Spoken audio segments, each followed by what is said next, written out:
আচ্ছা, তোমাদের তো প্রচুর আড়াই প্যাচের তোমাদের দিয়েছি পলা, আড়াই প্যাচের নোয়া, আড়াই প্যাচের রিসলেট।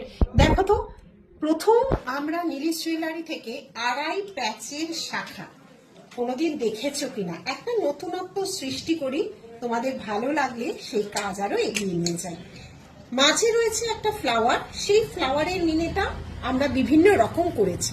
দু সাইডে হচ্ছে একটা কলকা মোটিভ, পুরোটা গেছে আড়াই প্যাচের শাখা। এটাও একটা সোনার দোকানের রেপ্লিকাই বলতে পারো, সেটাকে দেখেই আমরা ডিজাইনটাকে তৈরি করেছি।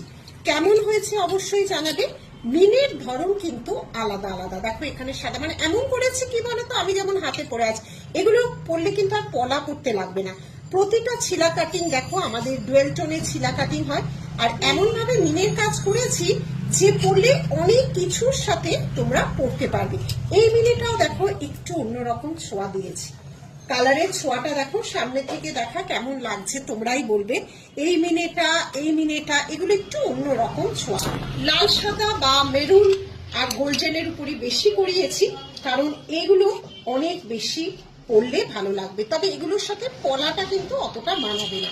একটা হাট, একটা অনুষ্ঠানে শাখাও যে স্টাইল করে পরা যায়, শাখাও যে নতুনত্ব তার মধ্যেও আনা যায়, সেটাই আমরা সৃষ্টি করে চলেছি। এইবার কমেন্টস রয়েছে, দেখো আমাদের কিন্তু 2-2 থেকে শুরু, আড়াই প্যাচগুলো কিন্তু আমরা 2-2 থেকে শুরু করিয়েছি। গড়িয়াহাট এবং ব্যারাকপুর দুটো জায়গায় এটা তোমরা অ্যাভেলেবেল পাবে। অনেকগুলো পিস, আমরা তো এক দুটো করাই না। দেখো মিনের আরো কয়েকটা ভ্যারিয়েশন তোমাদের দেখিয়ে দিচ্ছি। যার যেটা ভালো লাগবে স্ক্রিনশট দিয়ে আমাদের হোয়াটসঅ্যাপ নাম্বারে যোগাযোগ করবে। আড়াই প্যাচের শাখা ফার্স্ট টাইম নীলিশ জুয়েলারিতে কিন্তু লঞ্চ করলো। ফ্লাওয়ার বিভিন্ন মোটিভে করা হয়েছে। এবার বলো কেমন হয়েছে।